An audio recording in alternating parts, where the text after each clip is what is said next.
All right, Ben, thanks. Good Yeah, show, guys. it's been tough. Good to see you, Hal. I barely saw him. Uh, but and I don't know,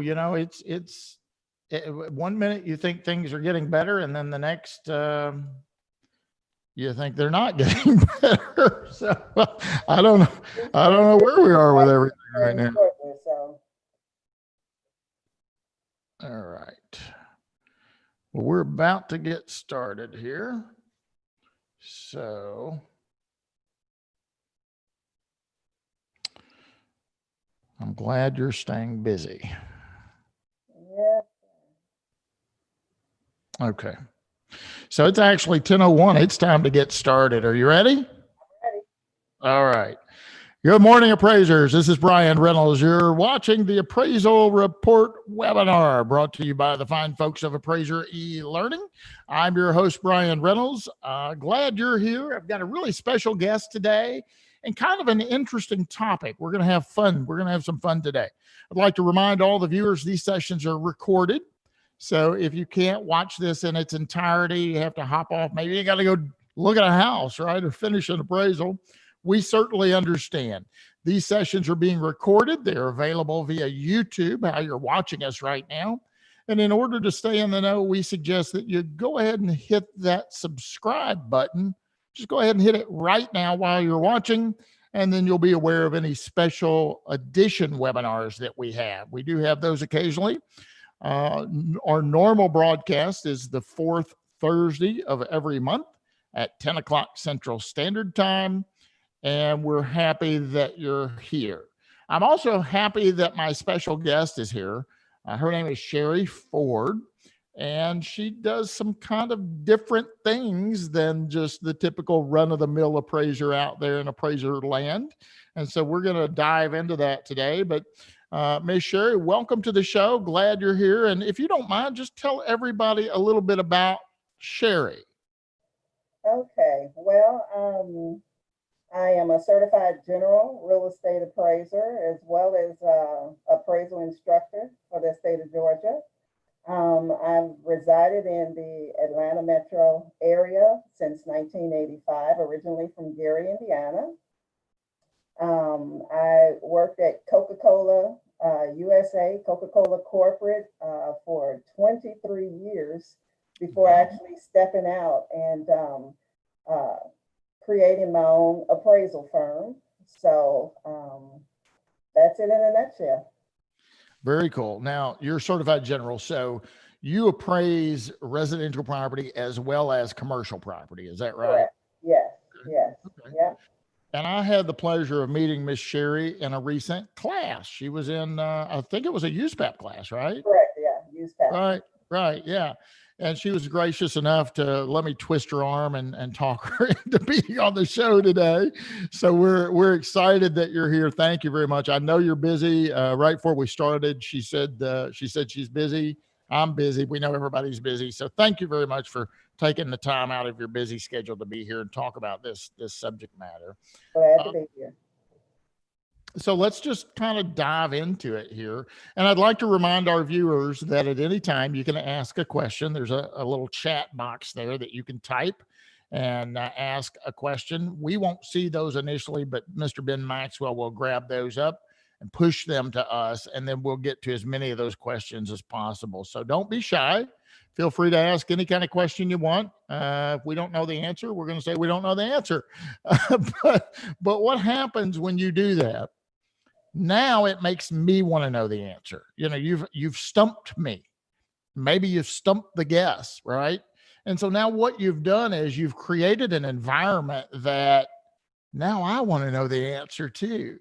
So what we try to do is research those, find those answers, and then get back to you on that. And then you've taught us something. So what a wonderful opportunity for us all to learn in that situation. So we talked about appraising complex properties, and we've done a show on that before, but we really haven't talked about appraising, the big ones, if you want to call it that. I don't know. And we've never talked about appraising celebrity homes. And I kind of tagged you as the celebrity appraiser and I don't think you're a celebrity, but maybe you are. So Only in my own home. all right.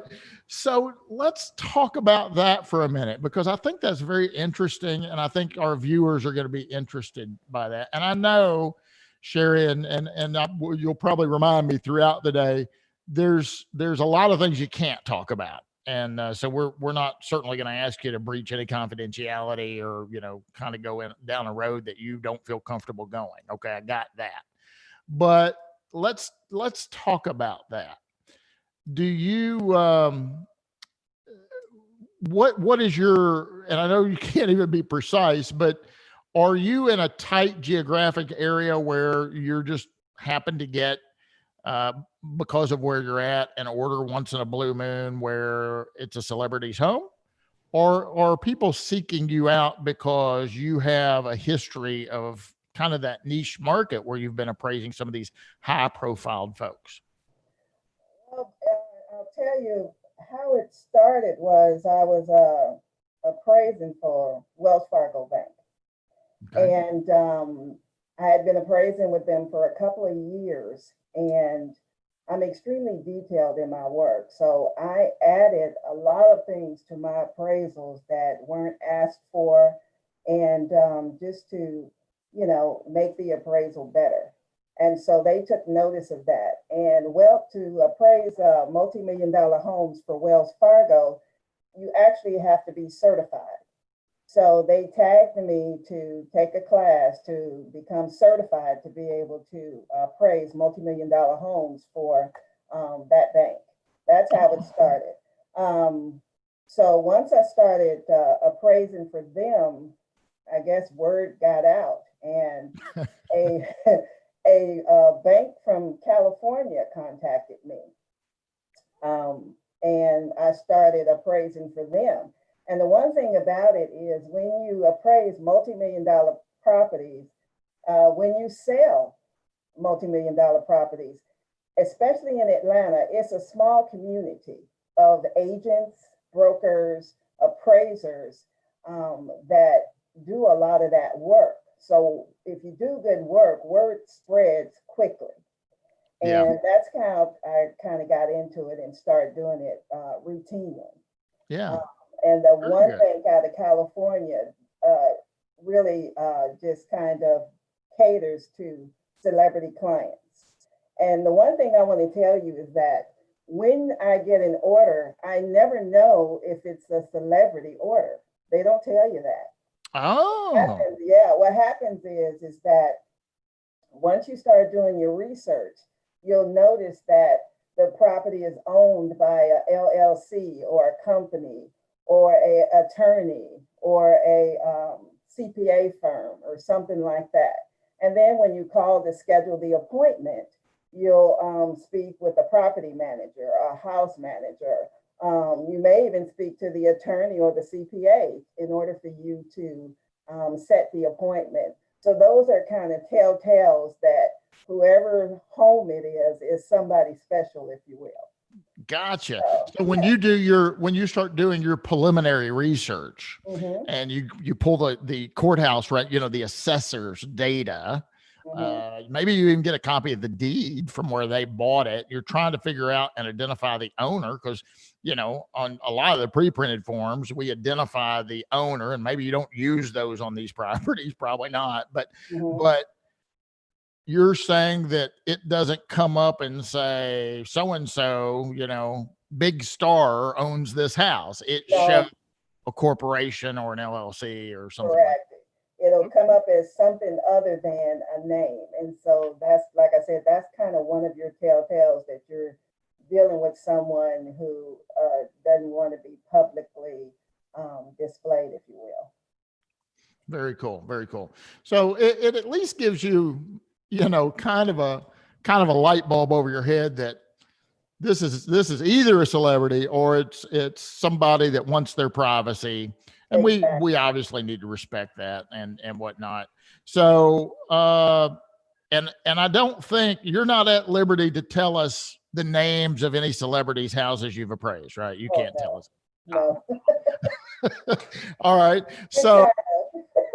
So are you normally meeting the property manager there? Or, I mean, how do you make the appointment?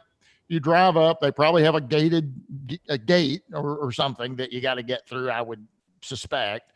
Are you meeting a representative there? I mean, Okay, what typically happens is, especially if it's a really hot celebrity, they will give you an address.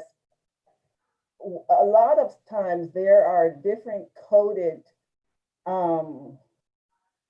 type information that you have to have in order for you to access the property. I'll tell you one thing. Sometimes the legal address is not the actual address of the property. really? So, yeah, you'll have a legal address of the property, but in order for you to actually find the property manager has to actually give you the UPS address, the postal address. So the legal address, if I try and Google it or put it in GPS and drive there, I'm not going to get there. I'm going to be out in a cornfield somewhere. Right, yeah. Wow, that's pretty amazing. All right, so I know you can't tell us the particular people that you've seen or bumped into, but does that sometimes happen? I mean, have you been at a property doing your thing and, the celebrity walk across the room, or they're sitting on the couch or something? 80% of the time, the celebrity is home. And I mean, really? So you do get to meet them. I do. Oh, that's pretty cool.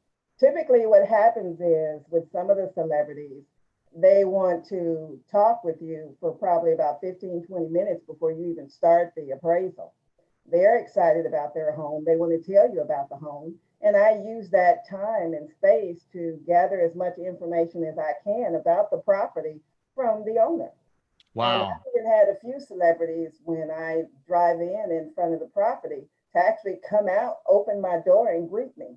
That's very cool. That's very cool. So they're just like everybody else. I was at a house with my trainee the other day, and the guy was just, I mean, he was so over himself trying to be accommodating. He was picking up the backyard because we were doing the outside first. I used to always do the inside first, but now we've switched it up. We're doing the outside first. And he's picking stuff up, and he said, "Make yourself at home. Can I get you anything?" And we come in, you need help, and they're very accommodating. We had a lady, an elderly lady the other day said, I got to let me get my cornbread out before I burn it. And she said, "Now I got some beans and some good home cooked. Y'all want to stay and have a bite to eat?" And I almost said yes on that one. So you're telling me that a lot of celebrities really kind of, they're like regular people. They kind of treat you the same way, right? Very much so. I've been invited to eat, as you say, while I was doing the inspection. Of course, I always turn all that down. But I mean, they're very accommodating. Ask you, do you want anything to drink? Is there anything I can do for you? And like I said, they have a mountain of information about the property. So that 15, 20 minutes that we spend at the front of the appraisal really is important. And the appraiser can learn a lot if they will just, sit back and listen. Yeah. Now, Sherrie, I know Ben's tried to walk you through some microphone issues earlier today, but we're having some people comment and asking if maybe you could lean a little bit closer in. Some of our viewers are having a hard time hearing you, and so if you can maybe get a little bit closer, maybe that'll help. Okay, so we're gonna talk about the appraisal aspect in a minute. I mean, we're talking about fun stuff right now, and it's interesting and it's kind of cool. But let's talk about how we deal with some of these complex properties. And does the fact that the house is owned by a celebrity make it worth more? Or does that not have any effect on value whatsoever? What are your thoughts on that? What have your research, would if I owned a house next door to whomever, Goldie Hawn, and I put my house up for sale and somebody wanted to buy it, well, nobody knows who I am. Nobody cares who I am. And then Goldie Hawn puts her house up for sale, or whomever, right? It doesn't matter who the celebrity is. A high profile celebrity put their house up for sale. right next door to mine. We have very similar amenities, similar square footage, and we know all these houses are significantly different, which we'll get into in a minute. But just the fact that a celebrity owned that one and a non-celebrity owned this one, is there a measurable difference between those? Yes, there is, and it's called known, Known. If it Okay, is it's called what? known that Known. that property is a celebrity property, then depending on who the celebrity is, it could draw more value than a property that is compared against it. Now, you probably have a lot of that in California because what do you have? Map of the stars. And so you actually know where these celebrities live. Here in Atlanta, you don't have as much of that going on. There's a few properties that are known to be celebrity properties, like Tyler Perry's home. Mhm. That's a known celebrity property. Evander Holyfield's home, which is now owned by Rick Ross, the rapper. That's Okay. a known celebrity property. So those properties would draw more value just because they're known. But a lot of the properties here in Atlanta are not known. So that Okay. known factor is the difference. Gotcha. Gotcha. Yeah. What significance is it if you're buying a celebrity's house, but nobody knows it's a celebrity living Exactly. there, right? That Yeah. makes sense. That makes sense. So if it's a situation where they know and there's a lot of Attention drawn to publicity, I that guess, as property. a Correct. consequence, that can have a measurable difference. Interesting. Interesting. Negative and Well, positive. well, that's very interesting because we talk about stigmatized houses and does a house that had a murder suicide in it, is it a detriment? Or let's take, not a celebrity, but someone like Jeffrey Dahmer's house. I mean, who wants to buy that one? And, Exactly. and, and I've heard that one, and I think Mike Brenson had made that comment that they couldn't sell that, they couldn't dispose of that. I think the city Mhm. has that property, so it's just kind of an interesting thing. But you're saying that if it's a known Property. It, property, that it it certainly can potentially impact that draw that more. price. Exactly. That's interesting. All right, so let's talk about, and we can talk about some hypotheticals here. Okay, if you're appraising a big mansion somewhere, and you've mentioned California and Atlanta, different places, so we're going to make sure this is very hypothetical, right? Because I know Okay. you can't really even talk about locations for me today. Um, let's just say it's in Colorado, right? You got a big mansion in Colorado, and you can't find any competing properties in that immediate area. I mean, how do you handle that? And that's probably what some of our viewers want to know. And maybe some of them are dealing with something similar. Maybe it's not a celebrity house, Mhm. but it's a big, big, unique, complex property. And there are absolutely no comparable units in the immediate vicinity, right? Mhm. Do you just not do the sales comparison approach and you just do a cost approach? Or how do you solve that problem? There are Scarcity. occasions where you do that. You just do the cost approach, but in my experience, I've been able to complete the sales comparison approach on most all the properties that I've done for celebrities. The way that I would approach that is number one, you want to go to the tax assessor. I actually completed a really unique property like that, that was out of town away from Metro Atlanta. Um, I was hired by the attorneys, basically, actually, out of Nashville. And the property was not in Nashville, but I was hired because they didn't want to hire a local appraiser who would know who the celebrity was. Mm-hmm. And what I did was I contacted the tax assessor as well as I contacted local agents to kind of give you some information about the property itself as well as comparable sales that would be utilized. And in this specific case, I actually had an opportunity to talk to and work with the actual appraiser that appraised the property. So he knew a lot about the property. He knew that comps weren't available in the area because it was so unique.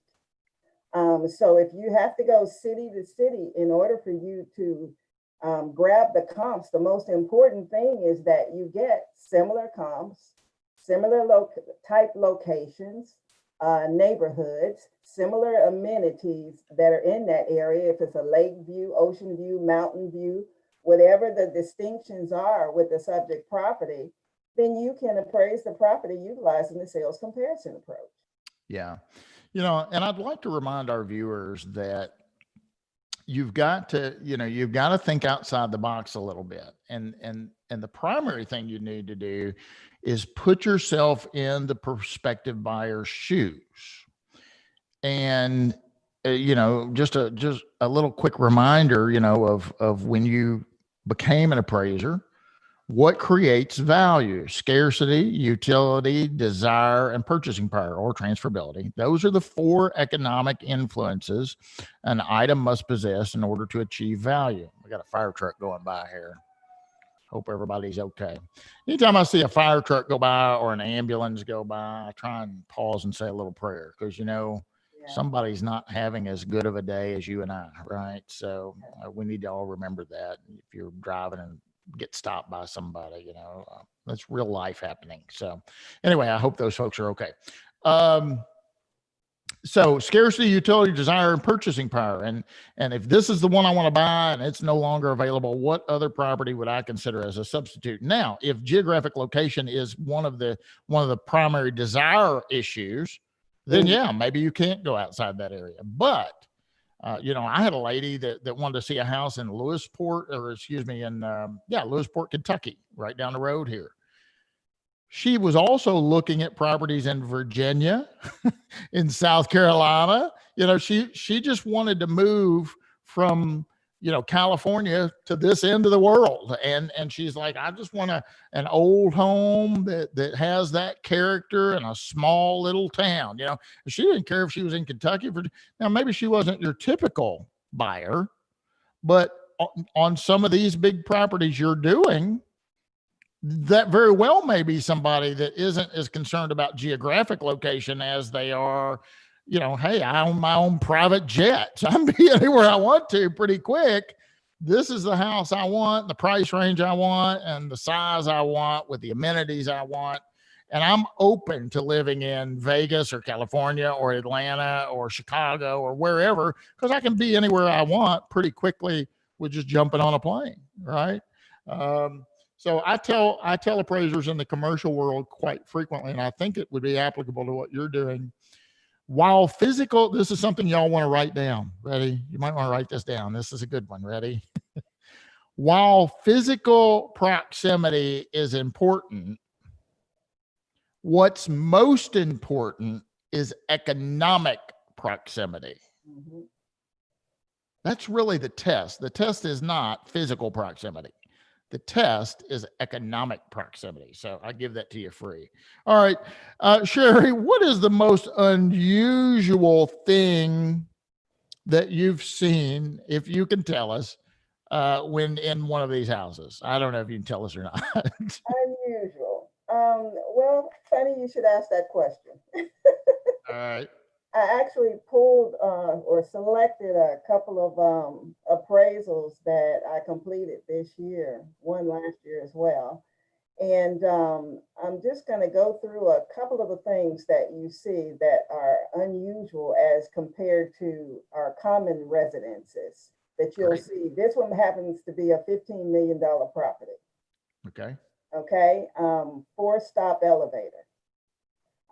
Elaborate circular stone metal staircase, true theater room. When I say true, it mimics that of a real theater. Comes with an usher and everything, right? In this particular one, it had at the front of it, it had a dog, or what do you call those? A mannequin inside of a what do you call it? Like a theater, a ticket booth. Yeah, ticket booth. So they did pull out all the stops. Wow. You have a full bar encased in stone in the basement, full kitchen in the basement with the same accoutrements as on the main level. temperature controlled wine cellar with a glass front, Oh, wow. and a tasting area where you can actually have dinner in the wine cellar. Oh, wow. State-of-the-art fitness room. Looks just like one of the fitness centers. Yeah, Planet And Fitness. then it has a sauna and a separate massage room, hair salon, in-ground Wait a gunite. minute. You just appraised a $15 million property and it had a hair salon in the house. In the house, Wow. separate room. Wow. It had a in-ground gunite saltwater PebbleTech swimming pool and spa. With a pool house that had 2 full bathrooms and 2 stories. 2 whole house generators that are connected directly to the county. So when your lights shut off, theirs stay on.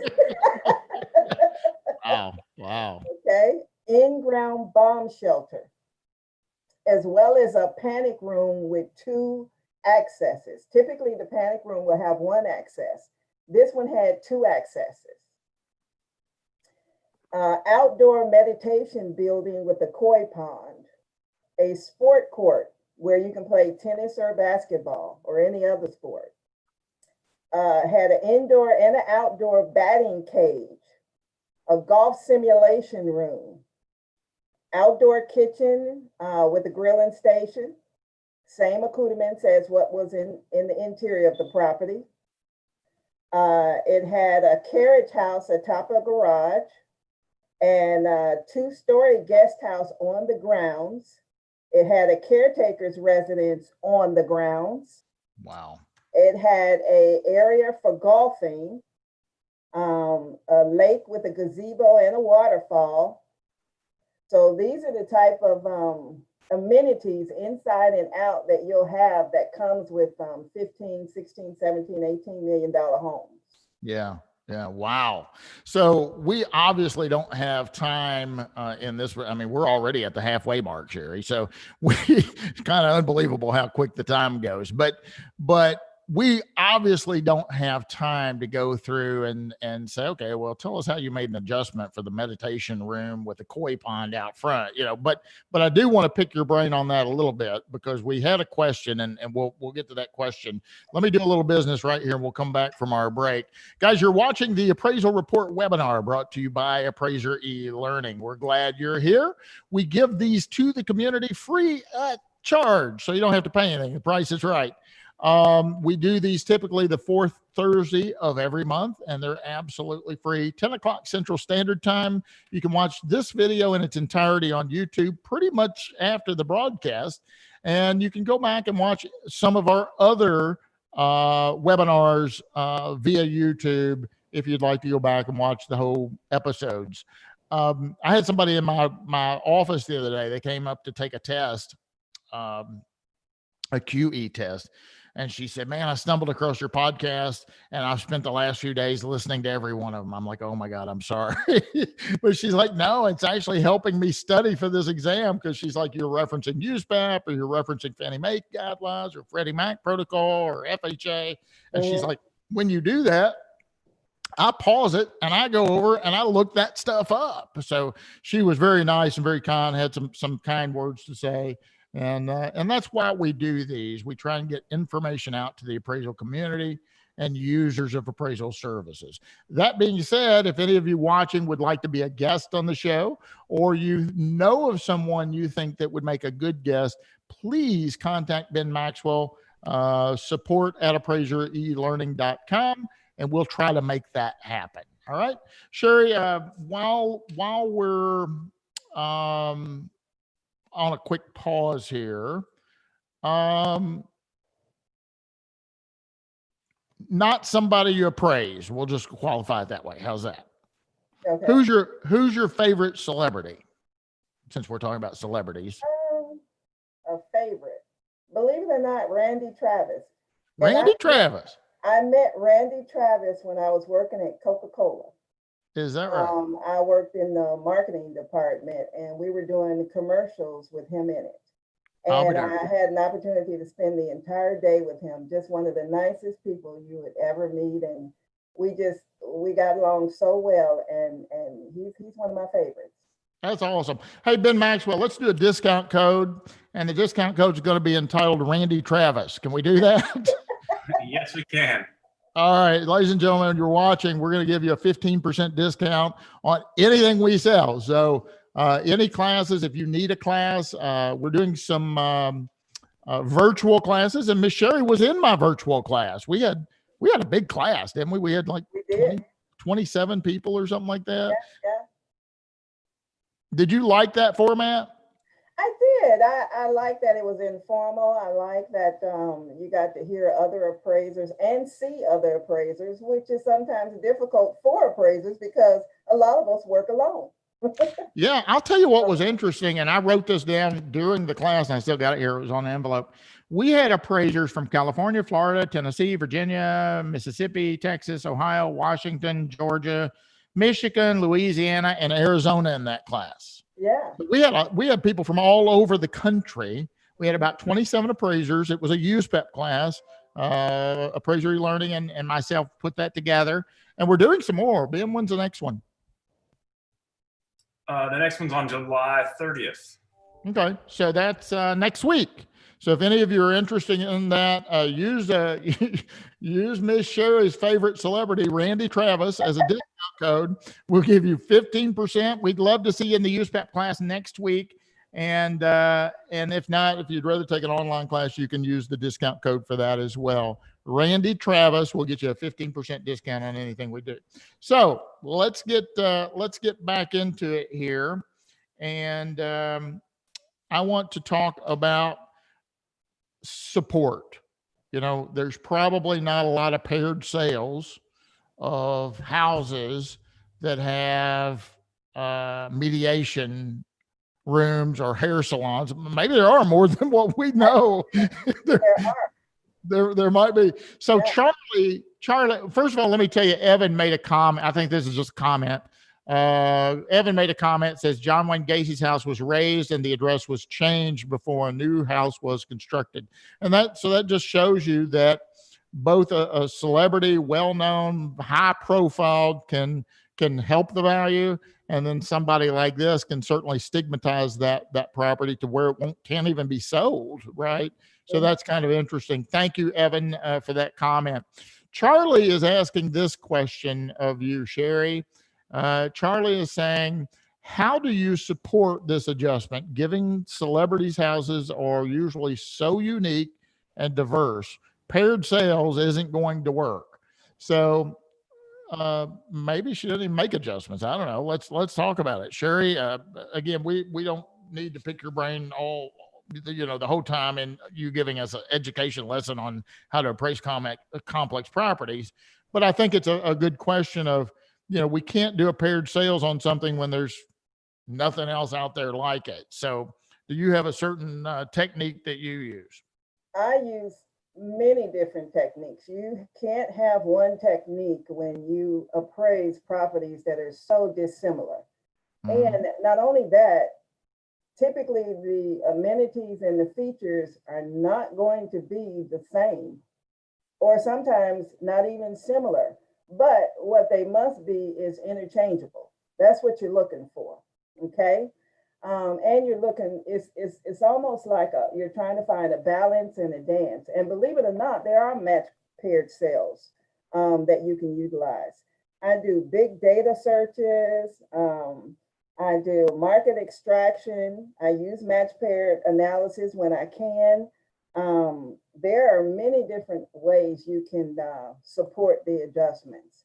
Not only that, you can use new construction as compared to, the property that you're appraising. Typically, if it's 10 years or less, you can use the cost approach depreciation method. That will work as long as the property has not been renovated. When you get into the older properties, then that method just doesn't work as well. the No, support. and I'm not trying to really give a shout out here, but I guess I am. Scott Cullen wrote a book, and Ben, we have that as what Sherrie just said, and I'll get more detail in it, but Sherrie really hit a great point for Charlie's question, and I want to just emphasize it a little bit. Ben, Scott's got a course with Appraiser eLearning, and what's the name of that course? Yeah, that's called depreciated replacement cost. So it's using the recognized technique of depreciated replacement cost to support your, adjustments. Right. And so that's is it a 7-hour course? What is it? 7-hour CE class. Okay. Thank you, Ben. So what Ben's talking about is Scott Cullen wrote a course for us, and it's exactly what Sherrie said. All right. It is a recognized technique in appraisal literature. If you figure out what the cost of something is, and you can develop your opinion of depreciation, cost minus depreciation equals value. Mm-hmm. Now, you guys are doing that already in your cost approach, if you're doing a cost approach, right? Because you're taking, well, cost minus value equals depreciation. Yes, that's true. Cost minus value equals depreciation. Well, guess what, guys? If you got 2 of the 3 components, if you got 2, you can solve for the third. Mm-hmm. So let's say in this example, you don't know the value or the contribution, right? If you can estimate the cost, which you can do because there's cost estimating services available. If you can estimate or develop an opinion of the depreciation, cost minus depreciation equals value. And so Scott did a really, really cool thing with, he's got a little software. It's called Solomon Adjustment Calculator. And you can reach out to Scott and tell him Sherrie and Bryan was talking about him on the show, and I'm sure he'll give you some sort of discount. Ben, would you put Scott Cullen's email up in the chat thread so that folks can see that if they're interested? So thank you, Sherrie, for answering that. We've got some more questions coming in. So let's get to a couple of those. Peter says, do you see a significant amount of functional depreciation? We actually call that functional obsolescence, right? Do you see a significant amount of functional obsolescence in high-end homes? Absolutely not. Mainly because these properties are designed by architects who have this, sophisticated design, and the design typically is input direct from the owner. I don't think I've ever seen a multi-million-dollar property that had functional obsolescence. Where that comes in for me is when, say, you don't know the Virginia Highlands area here in Atlanta, but that's where it's a really established neighborhood. They have a lot of 3-bedroom, 1-bath homes. Back in the day, they built those homes so that you go in 1 bedroom, through 1 bedroom to get to another bedroom. And a lot of those homes are like that down there. That's where I see a lot of functional obsolescence. I sometimes see functional obsolescence when properties are, and these are common residential properties, when they are renovated, because they are not renovated probably properly or by established contractor. They're just adding rooms, and you'll see a functional obsolescence there, but I don't typically see that in multi-million-dollar homes. Tell me, right before we started this, you told me about, and I don't know if it was a celebrity house, but you told me something that was a little scary, at least to me. I did. What share that with our audience now, because you didn't tell me about it. You just teased me for a second and said you did one. So tell everybody what we're talking about. What I did was I selected a couple of appraisals that I completed that I thought might be interesting to you guys, as well as give you some information about just items that are included in appraising those types of homes. And I have appraised a haunted, and this was recent. Matter of fact, it was in March. I've appraised several haunted houses. This is Really? Really? this is my first multi-million-dollar house that I appraised that was haunted. The house was probably built in the maybe 1940s, and the entire property had a stigma, not because it was haunted, but because it had 1970s retro design all through the home. Not only that, Was it in decent shape though? I mean, was it in? it was in good shape. Yeah, it was in Wow. good shape.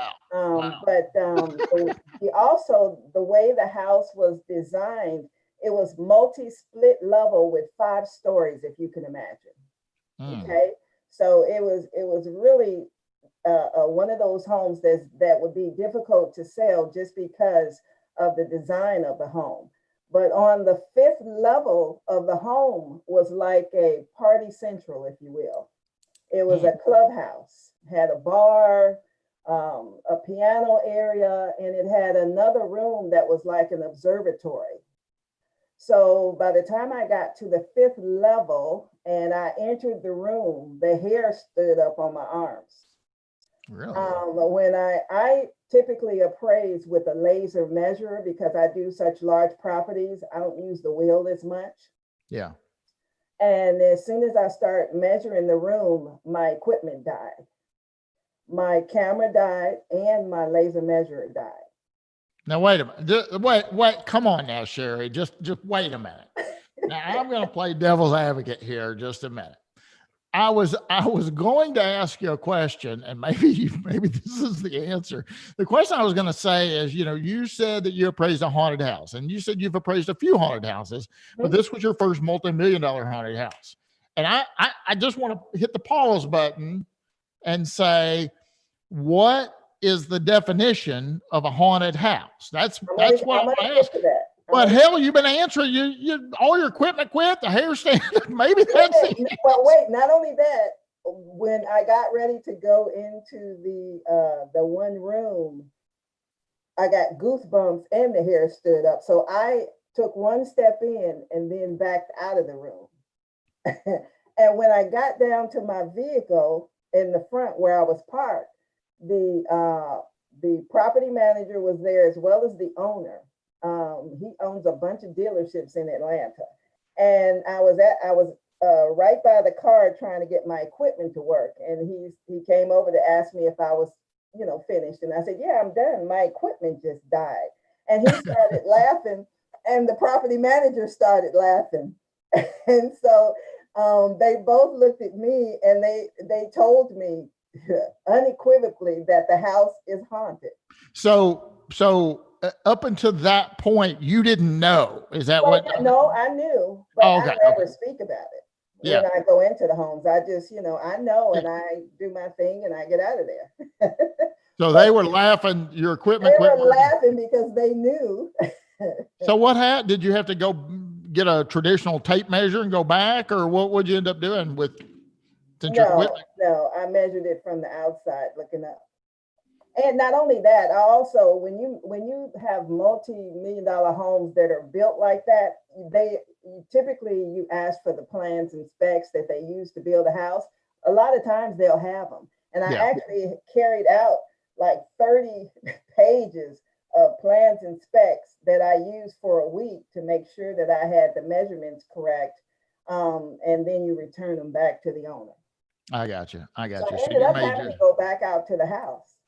So you might just spot check some of those measurements and make sure exactly right. Make sure you didn't miss anything. Make sure that everything, because you always take your own measurements. Because if you're in a court of law, the first thing they're going to ask you is, did you personally measure the property and did you personally take the photos? I know. I'm supposed to be testifying in court tomorrow, so I think they just pushed it out till August the 10th. So now I got a little bit more time, but yeah. Let me say one thing. This house was not known to be haunted.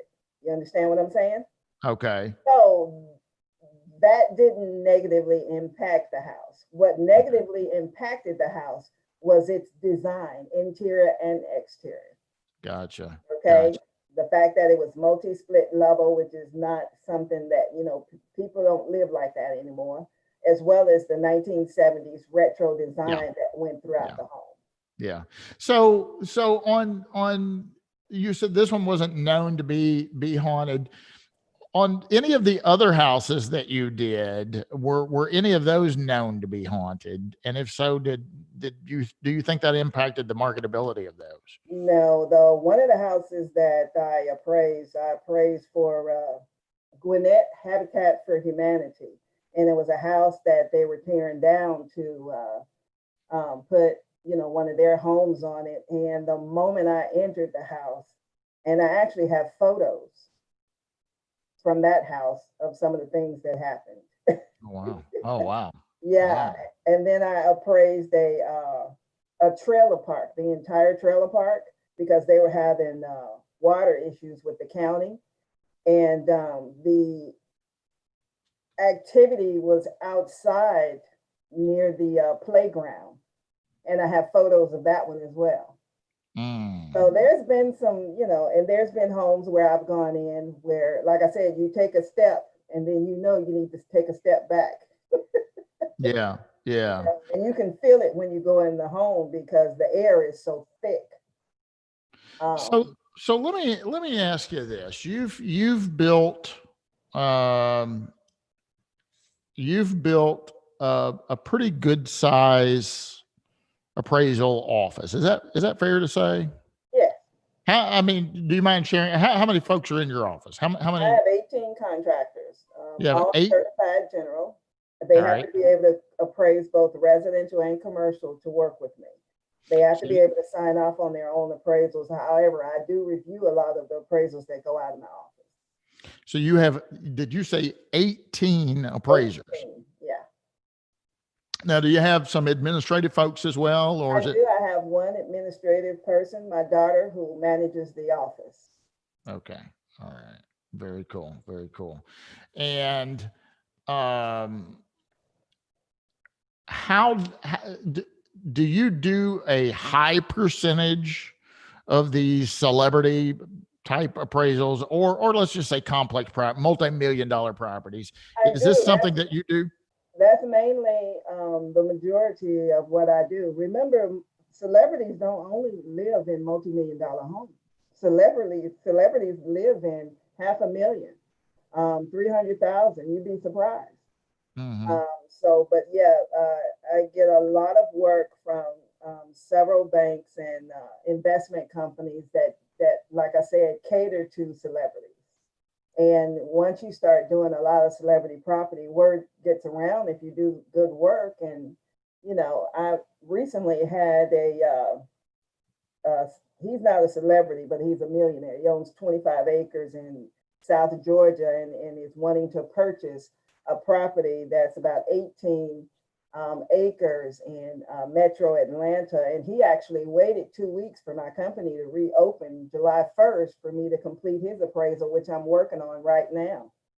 Wow. Wow. So you establish some of these relationships with either the celebrity or the high profile or just, stinking rich people. Is that fair to say? And maybe they come back like this guy is, I assume he's hiring you directly. Actually, right? I was recommended to him by the investment company. And he called me direct instead of the investment calling me. I guess this investment company handles his entire portfolio. He wants to purchase this house, but they won't allow him to until he gets an appraisal. Oh, okay. All right. So you establish relationships, and this is kind of snowballed to where you do quite a bit of this type of work. Mm-hmm. And as kind of having a niche in the marketplace, it keeps you busy. So do you put these types of, they're a house, right? Do you put these on a Fannie Mae pre-printed form? Or are you doing a narrative report, or how do you communicate the results of your value opinions to your clients? I actually do form reports and I do narrative. The one that I had to go to different cities to get comps, that was definitely a narrative form. because that's Okay. more like a commercial appraisal than it was just a residential appraisal. Right. Right. It really just depends on the property and whether or not it's easy for you to find comps. One of the things when I first started appraising multi-million-dollar properties, I remember my first one, I was nervous because I didn't think I would be able to find any comparables. I thought it would be a lack of sales, but you'd be surprised. There's just as many comparables as there are for, your common residents. Not only that, common residents, typically FHA only wants you to go back 90 days. Conventional, you can do 6 months to 12 months, depending on the property. With multi-million-dollar properties, you go 12, 24 months, sometimes even 3 years, depending on how unique the property is. It's easier for you to do a time adjustment than it is a location adjustment, which is why you try to keep your comparable sales within I don't want to say 1 mile radius, but within a 1 to 2 mile radius of the subject property, unless again, you have a unique property. Each property you have to look at as its own entity and approach it as a problem in its own right. You can't you can't say, I'm going to do this for all of, my file assignments for multi-million-dollar properties. It just doesn't work that way. Yeah. It everything's unique and Exactly. and may have to be handled separately. I use the Opryland Hotel a lot down in Nashville as an example, and I tell folks, if you were asked to appraise the Opryland Hotel, and if you haven't ever been there, my viewers haven't been there, it's a big hotel.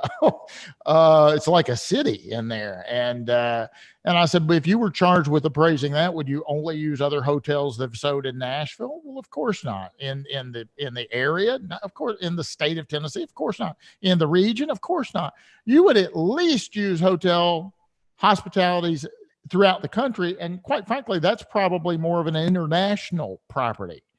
That probably would compete with other properties for sale internationally, right? Bringing that home, right where I live in Davis County, Kentucky, we have a pay lake. It's a campground now. It's named Diamond Lakes, and that Sherrie has a restaurant out there and a little clubhouse. It's a big RV place now, and it got its name, Diamond Lakes. One of the stories is the owner got mad one night and pulled off his diamond ring and threw it into one of the lakes, and they named it Diamond Lakes. He ended up being in federal prison, and this is all public record. I'm not talking bad about people. This is fact. But Diamond Lakes went up for sale several years ago, and the owner seller thought, I'm going to get real smart. I'm going to advertise this in the tri-state area, 3 states. And he did, and he sold it pretty quickly. And a gentleman here locally bought it. I think paid about $800,000 for it. Immediately flipped it. He bought it and immediately put it right back up for sale. But he didn't just advertise it in a 3-state area. He put it on www, right? He put it on the World Wide Web. And he got a buyer from California. I think it sold for like 1.4 million or 1.5 million, something like that quick, right? The first buyer seller didn't recognize that his market area wasn't this tight geographic area for this type of property. His market area was, much bigger, the United States. So, hey, we got another question coming in, and I know we're about out of time, but let's ask this question from Andrea. Thanks, Andrea, for being on the program and watching us today. Andrea says, how do you explain this effect on value in the report? And Ben, I believe, added, I think she's referring to the haunted house effect. So I believe on yours, you said that it wasn't known. It so wasn't you didn't known. Correct. So on that one, it wasn't an impact. Exactly. But do you have any advice of, and there's probably people out there watching that says, oh, there's no such thing as a haunted house, so you got that, segment too, but. All right. I mean, it's the same thing. Like I appraised a penthouse near one of our most popular malls here in Atlanta. And there was a building stigma, and this one had a retro design issue as well. But the building stigma was the big thing. And it's easy enough to do. All you do is do match paired analysis with regard to comps of units in the building, comp them out against other units in other buildings in that specific area, and you can see a clear percentage ratio of how much lower those units were selling as compared to other units who didn't have the stigma. There's always, I'm finding that there's always a way to support it. You just kind of have to rationally think it through, you know? Right. Right. And you can You come know, up Sherry, I think that's the most critical point, what you just said. You know, I tell people all the time that thank God appraising isn't that difficult. It really is just a bunch of common sense, isn't it? I'm not that smart. So if it was hard, I wouldn't be able to do it. I wouldn't be able to do it. But it really is a bunch of common sense. And one of my favorite authors is Dr. Sanders Kahn, PhD. And if anybody's interested, the name of the book is called Down to Earth by Sanders Kahn, PhD. And you can find that. If you Google it, you probably can find it. I own 3 editions of that book. And it's called Down to Earth. And throughout his writings, Dr. Sanders Kahn said, the appraiser's sharpest tool is good judgment. And I think that's key. And that really echoes what you just said. Sherrie, we are out of time, and man, I could just sit here and talk to you all day long. You're a lot of fun. If somebody wanted to pick your brain or reach out to you, maybe hire you, or you know, hey, I want to hire you as a consultant so you can teach me how to build an 18 appraiser shop, right? You know, or if they just want to talk to you about how to appraise complex properties in more detail, etc. What would be the best way for someone to reach out and communicate with you? they can either email me or call my office. The office number is 770-319-6486. And my direct email is Sherrie F, SHERRIE, F as in Frank, @bellsouth.net. Great. I do have a website as well. SLF and the SLF, what is it? www.slfappraisers.com or something like that. If you put in SLF and Associates, it'll automatically come up. Very good. And finally, I'm just going to share this with you, Sherrie, because it just came in. Vince is watching. He made a comment directly to you. He said, this is not appraisal related, but I wanted to say thanks to Sherrie for her service to the country. So I wanted to share that with you. That was a very nice comment. From Vince. So thank you, Vince, and thank you for watching. Ladies and gentlemen, thank you for being here. You've been watching the Appraisal Report webinar brought to you by Appraiser eLearning. Don't forget Sherrie's famous and her favorite celebrity, Randy Travis. You get a 15% discount on anything we have to offer if you use Randy Travis for a limited time only, thanks to Ms. Sherrie Ford. If you would like to be on the show, or you know of another guest you would like to see on the show, please reach out to us at support@appraiserelearning.com. And Sherrie, we're going to have you back on sometime. This was a lot of fun. I would love to. See if we can schedule it. Very, very good. Well, I'd like to thank my guest, Ms. Sherrie Ford, once again, and just say, ladies and gentlemen, thank you for watching. Please be safe out there. We're still in trying times right now. We need to do what we can do to be safe and protect one another and our loved ones. So until next time, I'm your host, Bryan Reynolds, for Sherrie Ford.